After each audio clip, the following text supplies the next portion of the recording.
조갑자 TV 시청자 여러분 안녕하십니까. 2021년 2월 20일 낮 12시 반입니다. 이제 시사 문제, 정치 문제, 남북 문제, 북핵 문제 이런 거 조금 젖혀두고 인간의 가장 근원적인 주제인 행복에 대해서 한번 이야기를 해볼까 합니다. 이 한반도는 보면은 가장 행복하게 산다고 선전하는 사람들과 가장 불행하게 산다고 생각하는 사람들 사이에 지금 휴전선이 놓여 있습니다. 북한의 선전 매체를 보면은 세계에서 가장 행복하게 사는 사람들이 부러움이 없다는, 수령님의 품 안에서 사니까 부러움이 없다는 북한 사람들, 그리고 대한민국을 헬조선이라고 부르는 한국 사람들, 이 남북한의 대결 구도로 되어 있습니다. 그러나 객관적인 수치로 하면은, 객관적인 행복도 조사의 몇 개 기준을 적용한다면은 북한은 아마 세계에서 가장 불행한 나라, 한국은 그래도 행복한 축에 들지 않을까 하는 생각이 듭니다. 이 행복이 뭐냐에 대해서 설왕설래합니다만은 내가 행복을 느끼면 행복한 거죠. 근데 그건 주관적인 겁니다. 그러니까 객관적으로 행복도를 또 판단하는 기준이 있어야 된다고 생각합니다. 그러니까 주관적으로 행복하다, 불행하다. 그러나 객관적으로 어느 나라 사람들은 행복할 것이다. 이 두 가지 기준이 서로 조화를 이루어야 된다는 생각이 듭니다. 이 행복추구권이라는 말이 있습니다. 이것은 토마스 제퍼슨이 기초한 1776년 미국 독립선언서에 나오는 유명한 문장에서 행복을 추구할 권한을 가진다. 이게 우리 헌법에도 들어와 있습니다. 헌법 제10조입니다. 모든 국민은 인간으로서의 존엄과 가치를 가지며 행복을 추구할 권리를 가진다. 국가는 개인이 가진 기본적 인권을 인정하고 보장해야 한다. 아주 아름다운 문장이죠. 그 행복 추구권이 있습니다. 인간의 기본권을 보통 생명권, 자유권, 행복 추구권으로 나누는데, 이 행복 추구권을 우리 국민의 기본권이라고 생각한다면 지금 한국에서 행복 추구권을 침해하고 있는 두 사람이 있습니다. 문재인 대통령과 김명수 대법원장입니다. 어떻게 해서 행복 추구권을 침해하고 있느냐? 거짓말을 해서, 그리고 헌법을 무시해서, 법치를 무너뜨려서, 안보를 위태롭게 해서, 국민의 자존심을 상하게 해서 행복 추구권을 침해하고 있습니다. 이 나중에 이것도 탄핵 사유가 돼야 된다고 생각합니다. 대통령이 자유권, 생명권을 침해하면은 탄핵 사유가 된다는 것은 세상이 다 아는 사실이지만은 앞으로는 인간 기본권의 3대 권리 중 하나인 행복 추구권을 침해하는데 헌법과 법률을 위반하면은 그것도 탄핵 대상이 되지 않을까 하는 생각도 해 봅니다. 얼마 전에 이코노미스트 잡지를 읽으니까 노르웨이 사람들이 행복한 이유 중에 하나가 햇볕을 많이 본답니다. 이 북구는 이 햇볕을 보는 기간이 남쪽에 있는 사람들보다는 좀 짧죠. 겨울이 깁니다. 그러니까 햇볕이 그렇게 소중하게 여겨지는 모양입니다. 직장에서 일을 하다가도 햇볕이 나면은 직장 상사가 안에 있지 말고 바깥에 가서 햇볕 쬐고 오라고 한답니다. 그리고 노르웨이 사람들이 야외 활동을 많이 한다고 그래요. 그게 그 사람들이 건강과 행복의 원천이다. 햇볕을 많이 쬐어야 한다. 요새 햇볕이 참 따사롭게 바뀌고 있습니다. 햇볕을 쬐으면은, 온몸으로 햇볕을 쬐으면은 비타민 D가 생성된다는 것 아닙니까? 남향집에 사는 사람과 북향집에 사는 사람의 행복도는 완전히 다르다고 봅니다. 남향집에 살면 햇볕을 일상적으로 받습니다. 북향집에 살면 어둑침침합니다. 햇볕이 인간의 행복을 좌우하는 것이 아니겠느냐 하는 생각이 든다면은 요새 코로나 사태를 맞아가지고 정신건강을 어떻게 지킬 거냐의 핵심 키워드가 햇볕이 아니겠느냐 하는 그런 생각도 해보았습니다. 제 나름대로. 그리고 노래. 그게 팝송이든지 트롯이든지 노래를 좋아하면은 기분이 좋아지죠. 또 독서를 통해서 깊은 교양의 맛을 느끼는 것도 행복이겠죠. 그리고 미술관을 자주 찾아가서 이 아름다운 것과 접하는 것, 이것 또한 통계가 있습니다. 미술관에 자주 가는 사람이 오래 산다는 통계가 영국에서 나온 적이 있습니다. 근거가 있다고 생각합니다. 아름다움을 느끼는 또 하나의 방법은 여행입니다. 해외여행이 좀 막혔다 하더라도 국내 여행을 통해서 아름다운 자연과 접하는 것은 아름다운 미술품과 접하는 것과 똑같은 감동을 사람 마음속에 심어줍니다. 그리고 역시 대화, 또 명화, 이 정도를 저는 코로나 사태를 극복하는 행복의 키워드로 생각합니다. 햇볕, 노래, 독서, 미술관, 대화, 명화, 여행. 1, 2, 3, 4, 5, 6, 7개네요. 이건 조갑제식 행복 비결입니다. 코로나를 이기는. 오늘 하고자 하는 이야기는 하나의 이 행복을 주제로 해가지고 화두를 하나 던져볼까 합니다. 그 화두는 뭐냐? 이 유엔의 한 행복도를 조사하는 기구가 있습니다. 이 이름이 깁니다. 지속 가능 해결 방안 모색 네트워크, Sustainable Development Solutions Network인데, 이 매년 발표하는 세계 행복도 랭킹 보고서가 있습니다. 한 2년 전 발표로 추정이 되는데 제가 메모해 놓은 게 있습니다. 가장 행복한 나라 10개를 발표를 해드리겠습니다. 1등 핀란드, 2등 덴마크, 3등 노르웨이, 4등 아이슬란드. 요게 제 화두입니다. 핀란드, 덴마크, 노르웨이, 아이슬란드, 이 네 나라를 흔히 스칸디나비아 나라라고 부릅니다. 스칸디나비아, 이 네 나라는 아주 추운 곳에서 살아야 하는 나라입니다.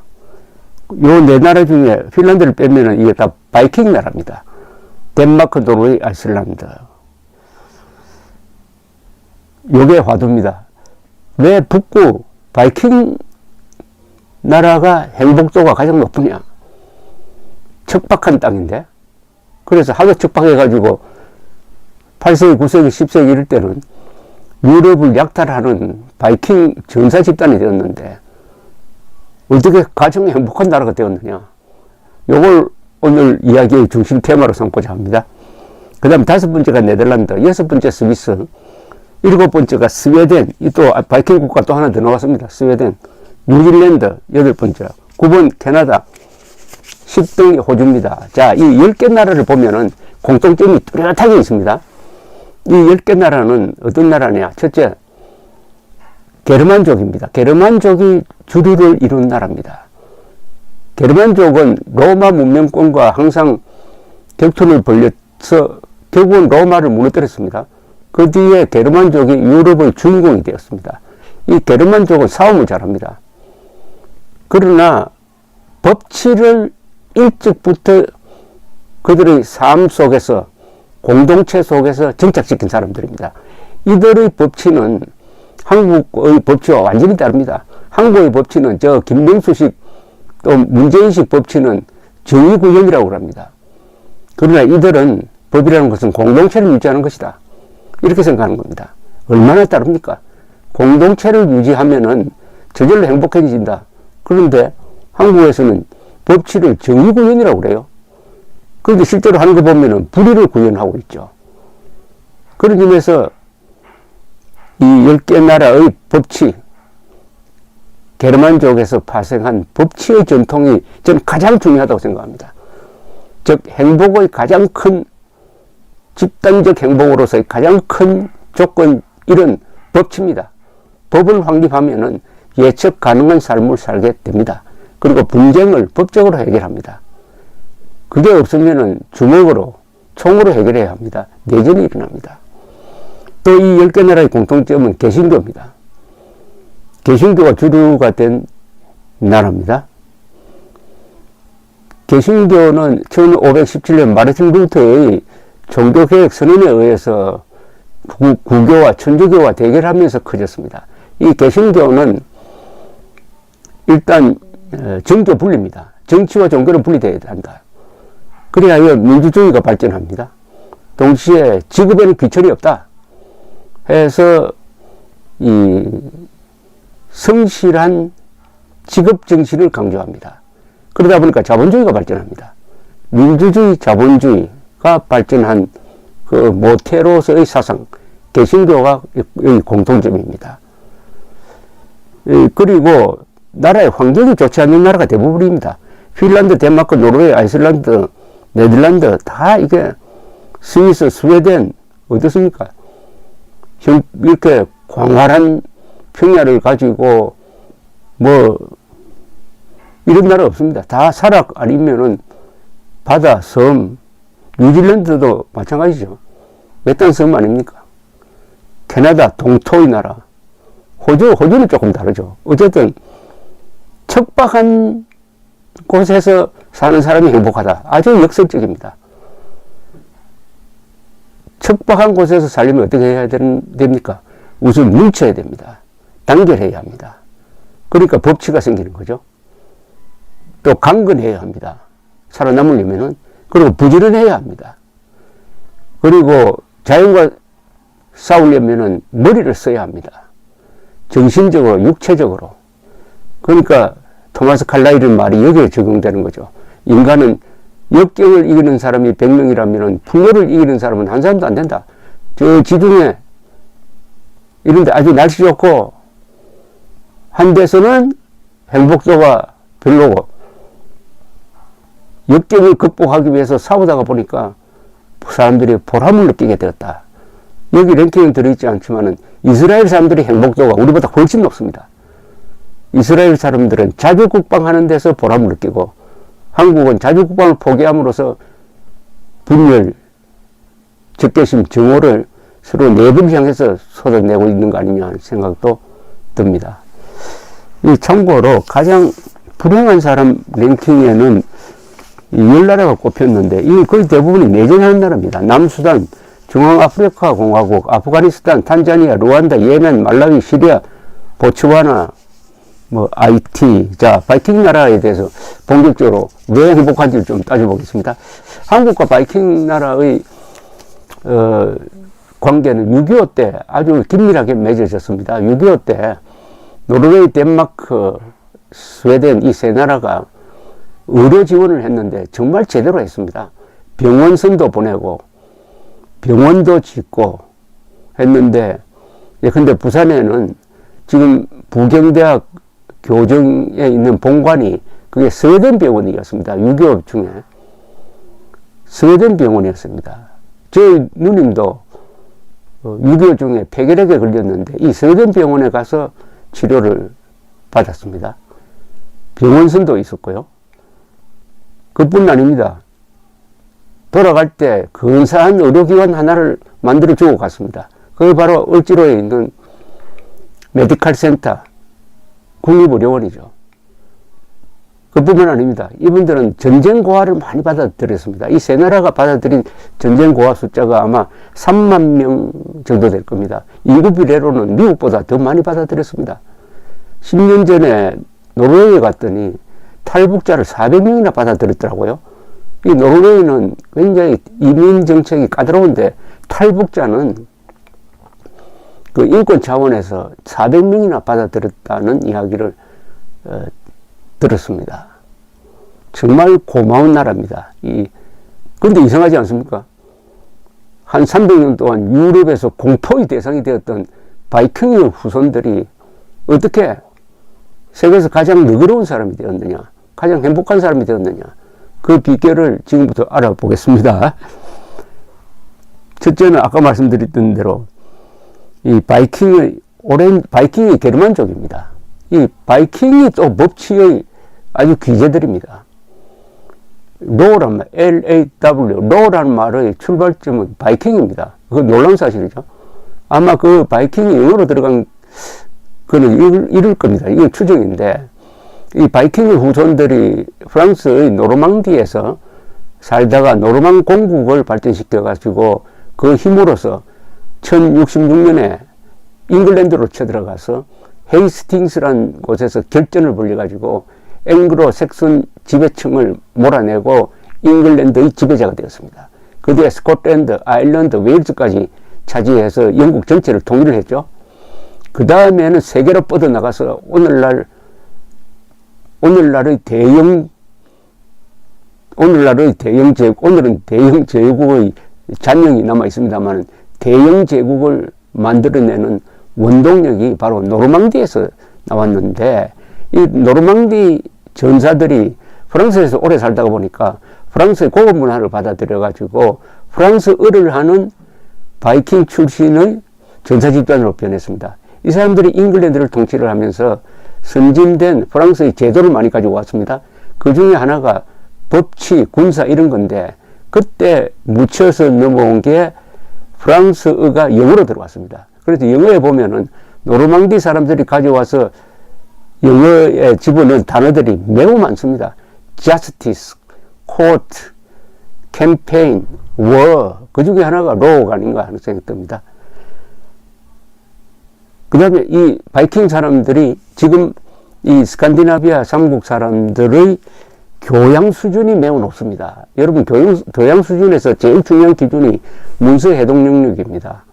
특히 고급 문서를 어떻게 잘 이해하느냐 하는 조사를 OECD에서 해보니까 우리나라는 창피하게도 고급 문서 해독 능력이 최하입니다.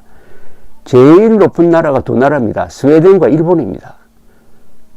이것만 봐도 스웨덴 사람들, 덴마크, 노르웨이 사람들의 교양 수준이 높다는 것을 알 수가 있는데, 이것은 교육의 산물입니다. 19세기 이 세 나라가 다 가난했어요. 그때 덴마크에서 그룬트비히라는 이 목사 출신의 교육자, 개혁자가 나타났습니다. 이분이 국민교육을 강조를 했습니다. 나라가 잘 되려면은 국민들의 질이 높아야 한다. 그래서 학교 프로그램을 만들어 가지고 국민교육을 집중적으로 했는데, 그걸 설명을 드리려면은 인문교육이라고 보면 됩니다. 우리가 인문교육 할 때, 요새는 인문교육을 강조하지 않는데, 인문교육은 주로 역사, 문화, 철학, 스포츠, 예술이죠. 역사는 문명발전사고, 철학은 모든 사물의 원리고, 그리고 문학은 인간의 본질을 탐구하는 거죠. 여기에다가 아름다움을 알게 하는 예술, 음악까지 포함해가지고, 또 하나 스포츠, 아주 공정한 경쟁을 가르치는, 요게 인문교육의 바탕입니다. 이 인문교육의 바탕에는 무엇보다도 뿌리의식이 있습니다. 그래서 그룬트비히를 중심으로 한 이 교육자들은 북구, 스칸디나비아, 바이킹, 우리 민족의 뿌리를 찾자, 전통과 역사 속에서 우리의 주체성을 찾아내자 하면서 야외 활동도, 집단 활동도 하면서 덴마크 사람으로서, 노르웨이 사람으로서, 스웨덴 사람으로서 존재하는 데 대한 자부심을 가르쳤다고 합니다. 그게 100년 동안 진화하다가 보니까 오늘날의 근사한 국민들을 만들어냈다는 거죠.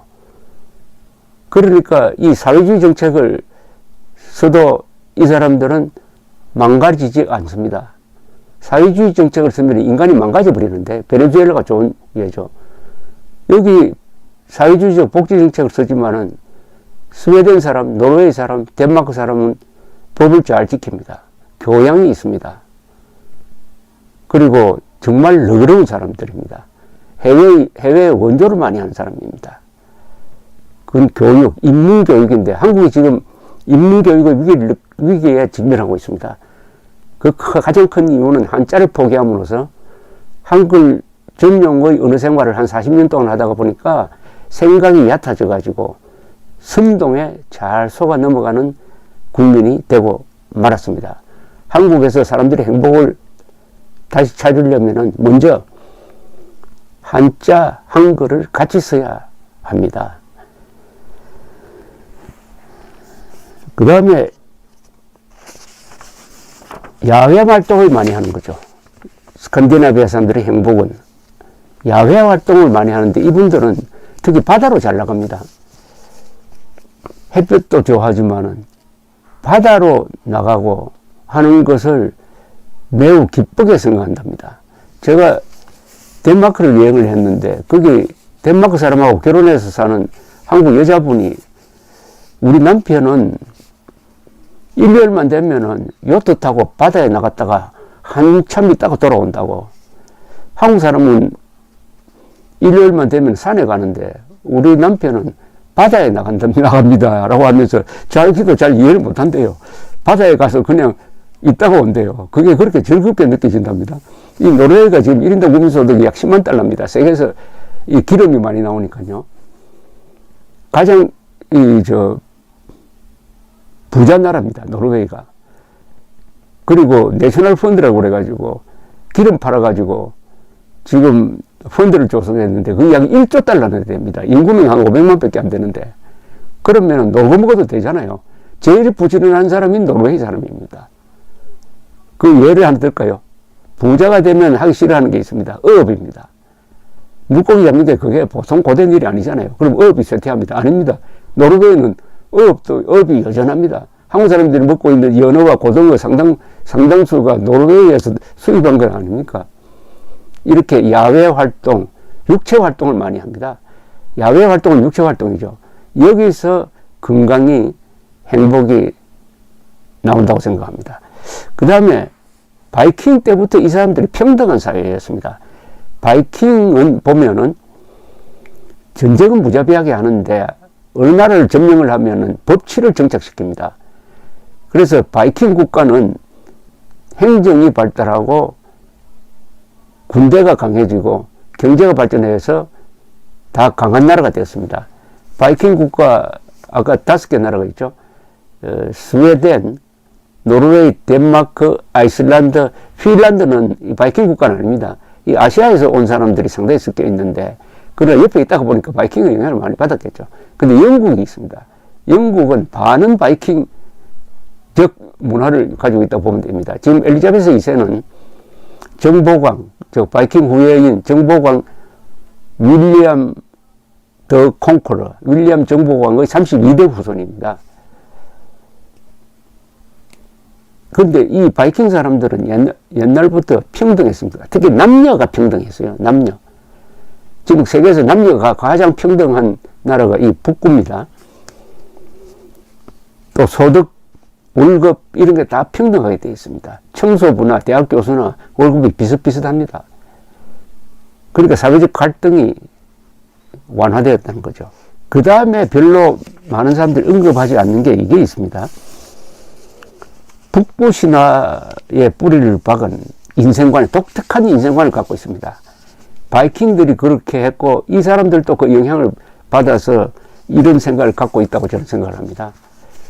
이 요사이 유명한 영화에 보면, 영화나 이 만화에 보면은 그 모티프가 북구 신화에 기초를 하는 게 많습니다. 왕좌의 게임이라든지 어벤져스, 뭡니까? 반지의 제왕입니까? 뭐 이런 거 보면은 거기 등장하는 인물들이 이 북구 신화에 나오는 사람들이 들을 있고 해가지고 이 북구 신화에 대해서 사람들이 상당히 매력을 느끼고 있어요. 북구 신화는 아주 독특한 신화입니다. 세계에서 가장 유명한 신화가 2개가 있다면 그리스 신화죠. 그 다음에 북구 신화인데 이 북구 신화는 그 분위기가 굉장히 어둡습니다. 또 비극적입니다. 또 비장하기도 하고 황량하기도 하고요.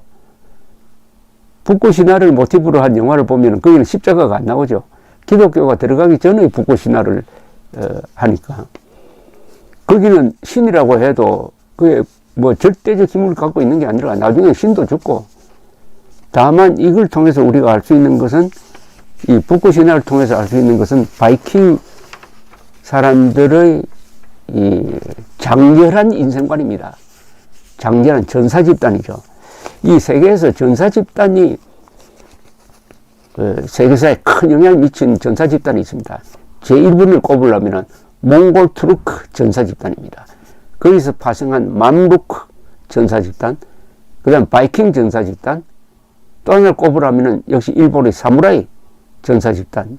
이 전사 집단의 인생과는 공통점이 있습니다. 그것은 전쟁하다가 손에 칼을 잡고 죽는 것이 가장 행복한 인생이라는 겁니다. 그리고 미학이 있습니다. 남자의 미학이죠. 멋지게 사는 것이 최고다. 그 생각을 가장 전형적으로 표출한 사람들이 이 바이킹입니다. 스웨덴의 역사라는 책이 있습니다. 한 700페이지 되는 책인데, 이 책은 미국 남일리노이 대학 출판사에서 펴냈는데, 프랭클린 디 스콧이라는 사람이 썼습니다. 한 700페이지가 되는 책을 제가 읽어봤습니다. 후배되는 대사 한 분이 이 책을 저한테 줬습니다. 여기를 읽어보니까, 아, 바이킹이 이런 사람들이구나 하는 걸 알 수 있게 하는 자료가 있는데, 이 바이킹 사람들이 룬 문자라고 그래가지고 자기들의 문자를 가지고 이 돌에다가 시를 많이 남겼습니다. 그 시가 아주 멋집니다. 이런 시가 있습니다. 바이킹의 인생관을 엿보게 하는 시라고 그래가지고 자주 인용되는데 이래요. 시가. 가축들이 죽는다. 친척들도 죽는다. 너도 죽어야 한다. 내가 아는 한 영원히 살아남을 것은 죽은 이들 하나하나의 정정당당한 이름이다. 바로 이거죠. 이분들의 인생관. 다 죽는다. 그런데 영원히 죽지 않는 게 있다. 그 명예로운 이름이라는 겁니다. 그 명예로운 이름을 남기려면 어떻게 살아야 됩니까? 정정당당하게 살아야 한다. 내가 아는 한 영원히 살아남을 것은 죽은 이들 하나하나의 정정당당한 이름이다. 근사하지 않습니까? 이 스웨덴의 역사를 쓴 저자는 바이킹의 윤리를 이렇게 요약을 했습니다. 그러니까 지금 스칸디나비아 사람들의 심정 심리를 이해하려면은 그 사람들의 조상인 바이킹이 어떤 사람이었느냐를 이해를 해야 된다는 뜻입니다. 노르웨이 사람들이 노벨 평화상을 선정을 하지 않습니까? 그런데 그 노르웨이 사람들의 조상이 바이킹 아닙니까? 흉악무도했던. 그런데 어떻게 그 사람들이 평화를 가장 사랑하는 사람으로 바뀌었느냐? 이 세계사의 가장 큰 드라마틱한 변화입니다. 바이킹 사람들의 윤리를 이렇게 정리를 했습니다. 그들은 영웅적 신념의 소유자들이었다. 사람은 자신에게 주어진 운명을 살아가야 한다. 중요한 것은 궁극적 결과물이 아니라 어떻게 이 운명적 게임을 감당하였는가였다. 고통은 참아내야 한다. 남을 위해서나 원칙을 위해서가 아니라 운명의 실현을 위하여, 미리 주어진 삶의 목적을 구현하기 위하여 폭력과 잔인한 행동도 예사로 했다. 이 또한 변명이 필요 없다. 운명이니까. 그들은 사회적 의무나 도덕적 금기 따위는 무시하였다. 그들은 자신의 안전과 경제적 이해득실 같은 것들은 경멸하였다. 그러나 그들은 무엇이 나쁘고 옳다는 것에 대해서는 확실한 기준이 있었다. 그것은 미학이었다. 그들이 한 일들이 다른 이들을 기쁘게 할 정도의 이야기거리가 된다면 그것은 멋진 것, 그래서 옳은 것이 된다. 이 마지막 문장이죠. 제일 중요한 것이 미학이라는 겁니다. 남자의 미학. 인간으로서, 남자로서 어떻게 살아야 되느냐. 멋지게 살아야 된다. 다른 사람을 감동시킬 수 있는 삶을 살아야 한다. 그것이 선이다. 멋지게 살기 위해서는 사람도 죽이고 나쁜 짓도 많이 해도 결국 그것이 선이다. 왜냐? 이게 인간의 운명을 정정당당하게 받아들이는 것이다. 운명을 회피하는 것이 아니라 자기에게 주어진 운명을 발견을 하고 그 운명에 충실하게 멋지게 사는 삶, 이게 최고다. 이렇게 이야기를 했습니다. 왜 제가 이 남자의 미학, 바이킹의 미학을 강조하느냐 하면은 남자의 미학이 실종된 것이 요사이 한국입니다. 막말, 떼쓰기, 폭로, 배신, 저질, 거짓말, 사기, 무례가 이 지구청에서 더 기승을 부리고 있습니다.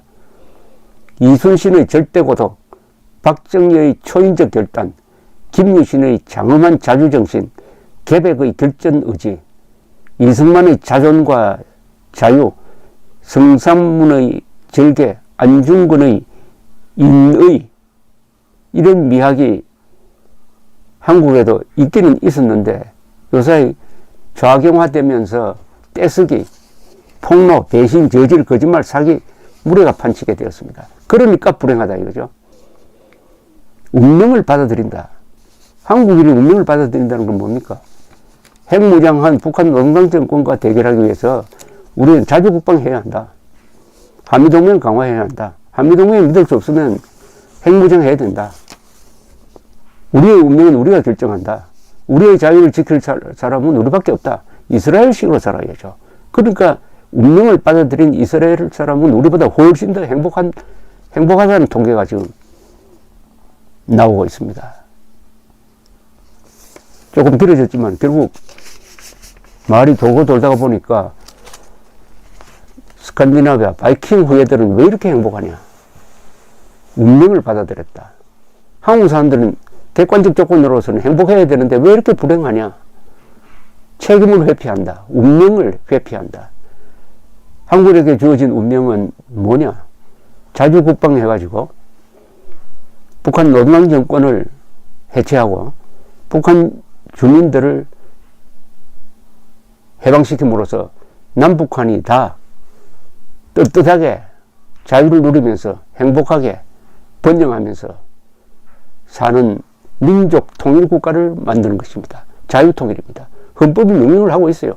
헌법 제4조가 대한민국은 자유민주적 기본 질서에 입각한 평화적 통일을 해야 된다고 명령을 하고 있는데 문재인 정권은 북한과 손잡고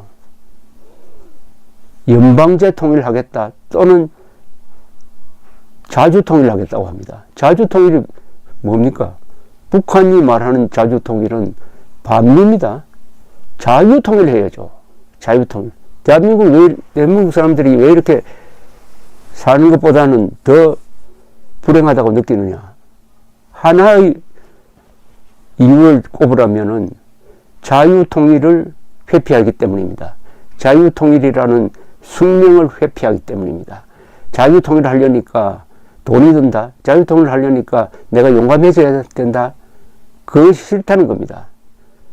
그렇게 기회주의적으로 나가다 보니까 인간이 추하게 되고 그래서 이런 근사한 나라에 살면서도 헬조선이라고 자학을 하고 그리하여 그들이 수준에 맞는 대통령을 뽑다 보니까 이런 문재인이 나오고 이런 문재인이 임명한 대법원장이 시도 때도 없이 거짓말을 해가지고 국민들을 불행하게 만들므로써 헌법 제10조 모든 국민은 인간으로서의 존엄과 가치를 가지며 행복을 추구할 권리를 가진다를 침해하고 있는 대통령과 대법원장이 나오고 말았다.